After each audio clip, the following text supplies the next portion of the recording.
প্রত্যেকের বাড়িতে স্টোভ ব্যবহার করা ম্যান্ডেটরি করা হলো। আগে যেটা সাবসিস্টেন্স একটা ইকোনমি ছিল, সেটাকে এখন মার্কেট ওরিয়েন্টেড ইকোনমিতে ট্রান্সফার করা হলো। ওই প্যাস্টোরাল ট্রাইব এবং পুয়ার ফার্মার, এদেরকে বাধ্য করা হলো তুমি মার্কেটে গিয়ে কেরোসিন কিনে আনো, তারপরে স্টোভ জ্বালাও এবং রান্না করো। পুরো ইকোনমিটা মার্কেট ডিপেন্ডেন্ট হয়ে গেল। আর বুশ ফায়ারটাকেও ব্যান করে দেওয়া হলো। বুশ ফায়ার আগে কি হতো, একটুকু ছোট্ট জমিতে তারা ফায়ার লাগাতো, আগুন জ্বালাতো, সেখান থেকে নতুন স্প্রাউট গজাতো, সেখানেই তাদের গ্রেজিং হতো, তারা আবার কিছুদিন বাদে শিফট করতো আরেকটা জায়গাতে। এইভাবে একটা মোজাইকে যেরকম টাইলস থাকে, entire savanna grassland was divided into numbers of tiles. এটা ন্যাচারাল সিস্টেমে বা ওদের ট্র্যাডিশনাল সিস্টেমে হয়েছিল। কিন্তু এখন যখন বুশ ফায়ারটা ব্যান করে দেওয়া হলো, entire grassland becomes dry during winter. একটা জায়গাতে যদি আগুন লাগে, entire grassland set ablazed within a moment. আমরা জানি savanna grassland is a very rich bio. শুধু ঘাস পড়ল না, তার সঙ্গে সঙ্গে এন্টায়ার বায়োডাইভার্সিটি নষ্ট হয়ে গেল। তার মানে আমি কিভাবে আমার দেশের পলিসিটাকে এগেইনস্ট পুয়ার পিপল ট্রান্সফার করলাম,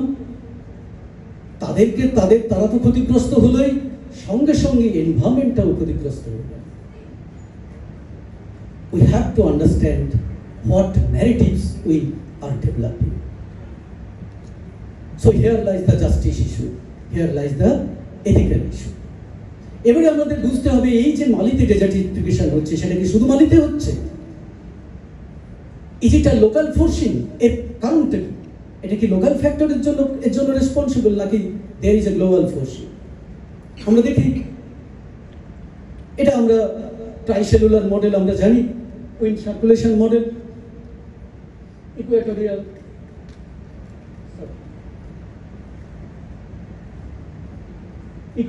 শেল থেকে আমাদের কি হচ্ছে, ওয়ার্ম এয়ার মাস উপরে উঠছে, বৃষ্টি হচ্ছে, এবং সেটা যখন আবার ট্রপিক্যালে নেমে আসছে, ওয়াটার হোল্ডিং ক্যাপাসিটি বাড়ছে এবং বৃষ্টি কমে যাচ্ছে। তার মানে all the desert regions of the world, they are extending along the subtropical area. So it is the wetter region. Look at the world map, and these are the dry regions, earlier dry regions, যেখানে এই Hadley shelter falling লিম্পটা নেমে আসতো। কিন্তু যেহেতু atmospheric hit content বেড়ে গেল, সেহেতু এরা সহজে ঠান্ডা না হয়ে আরো বেশি অগ্রসর হচ্ছে,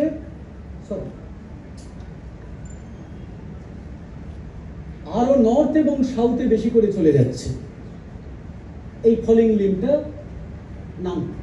so Hadley cell is further extended north and further extended to south. So these are the newly dry areas in southern hemisphere, and these are the newly dry areas in northern hemisphere. তার মানে এখানকার যে desertification, সেই desertification is guided by the global forcing. সেখানে ওই pastoral tribes এবং কাল্টিভেটরদের কোনো রোল নেই। Is it now clear?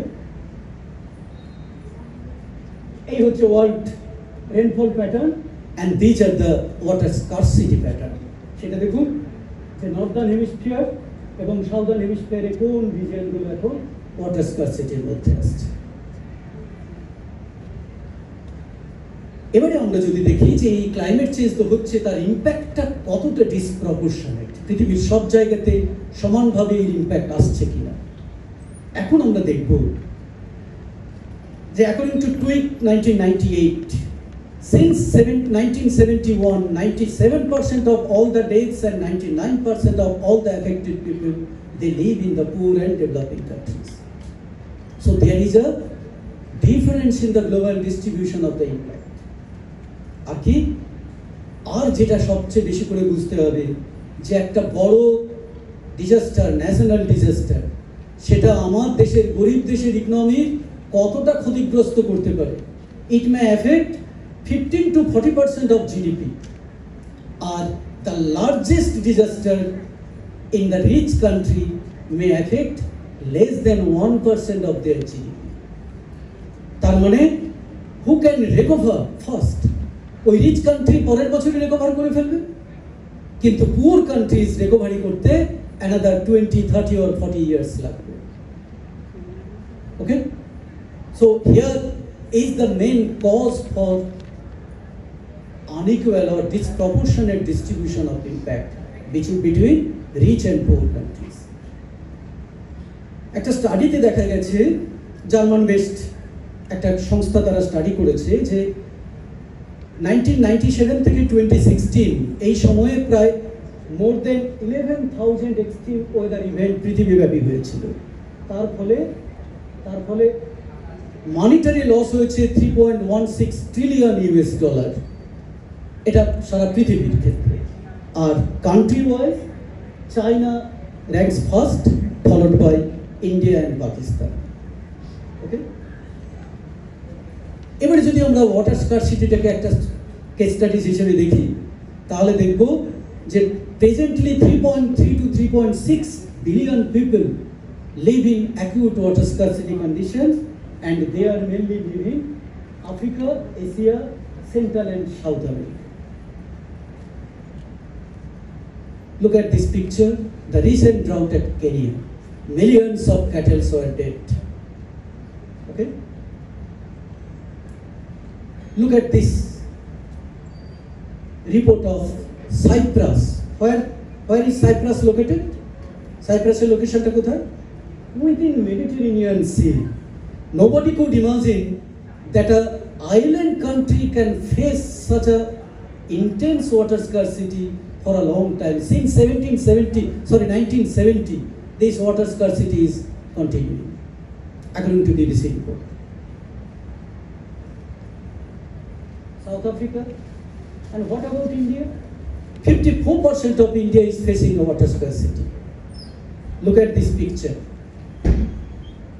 It is from Marathwada province of Maharashtra. In 2016, what is the intensity of competition for getting a drop of water? All the rivers were dry, and Government of India in their memorandum to Supreme Court told that 330 million people of India are facing acute water scarcity. এই রিপোর্টগুলো আমাদের এখানে কিন্তু available ছিল না, এটাকে BBC news থেকে পেতে হয়েছে। এগুলো সার্কুলেট করা হয়তো কিছুটা রেস্ট্রিক্টেড ছিল, to restrict the social unrest. এই সময়ে within 6 months, December 2016 to June 2017, 200 farmers in Tamil Nadu killed themselves due to water scarcity. Crop failure increased their stress, and as a result, they committed suicide. Now, the case of displacement. Massive displacement is reported from sub-Saharan Africa. You see the streams of migration. They are heading towards European countries, mainly the Great Britain. You know the Brexit issue. Britain came out of European Union to get relief from the pressure of migration, pressure of environmental refugee. You see, these are how the people are migrating in mass. According to World Bank report, more than 200 million people will be the climate refugee by 2050. Okay?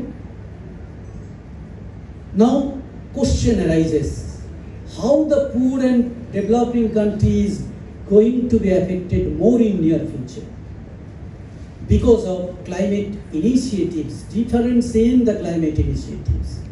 If we take the proper climate initiative today, then we can reach this situation. But if we make the delay, then our situation may fall to anywhere in between this. So developed countries, they started their initiative, so they can secure their future.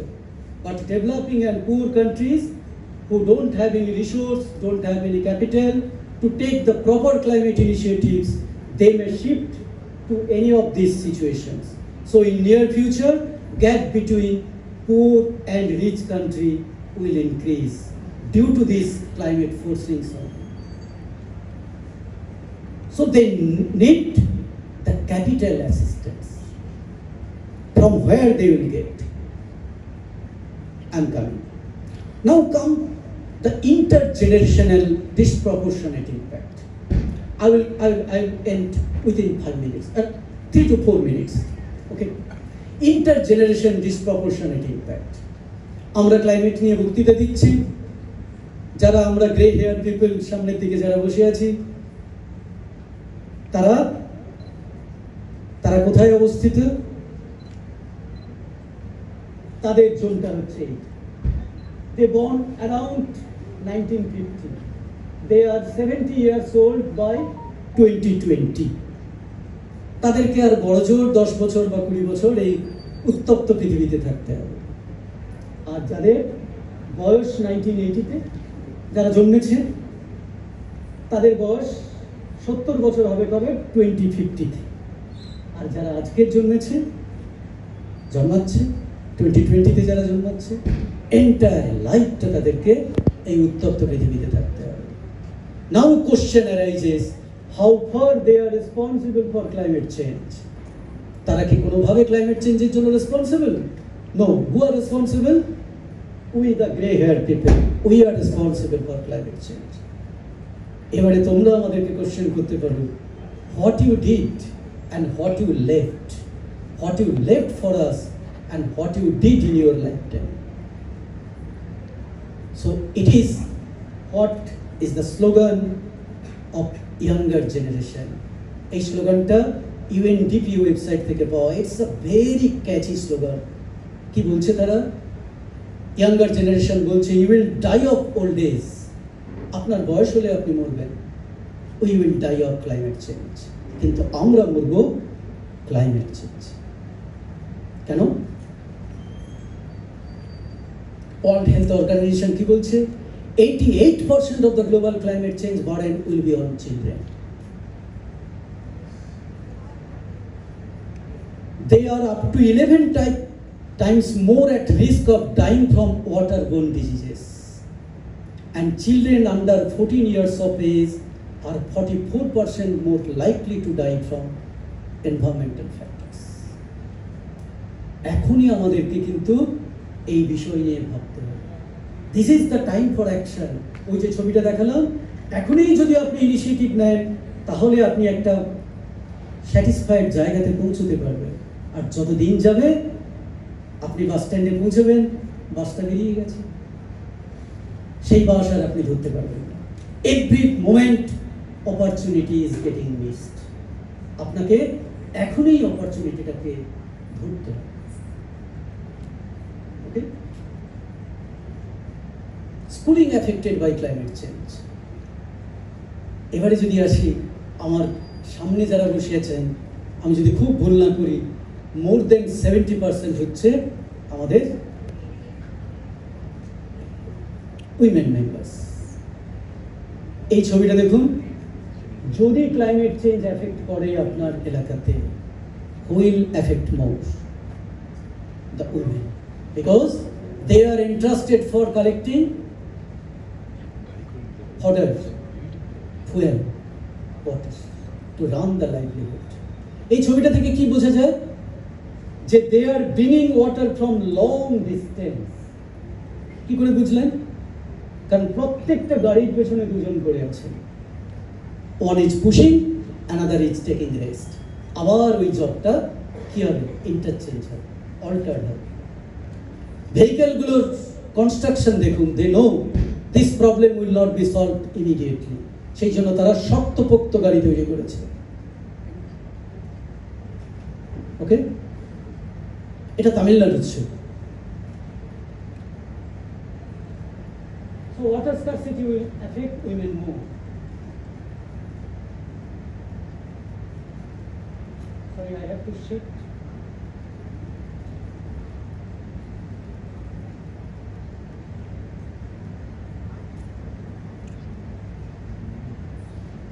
এবারে প্রশ্ন হচ্ছে, এই যে ইনিশিয়েটিভটা নিতে হবে, তার জন্য ফিনান্সটা আসবে কোত্থেকে? Who will bear the cost? কাদের কাছ থেকে আমরা ডিমান্ড করব? Those who mostly caused this problem. যারা এই প্রবলেমটা তৈরি করেছে, তাদের কাছ থেকে আমরা ডিমান্ড করব। and those who have benefited most from the activities that cause climate change. Climate change এর জন্য যে অ্যাক্টিভিটিগুলো রেসপন্সিবল, সেই অ্যাক্টিভিটিগুলো যারা করেছে তারা দেবে। আর those who can bear the cost, যাদের এই ক্যাপিটালটা বা কস্টিংটা বিয়ার করার ক্ষমতা আছে। এই তিনটে নিশ্চয়ই খুব আনজাস্টিফাইড ডিমান্ড নয়। যে ডিমান্ডটাকে প্লেস করা হয়েছিল recent COP29 in Baku, Azerbaijan in 2024। তার আগে পর্যন্ত কি ছিল?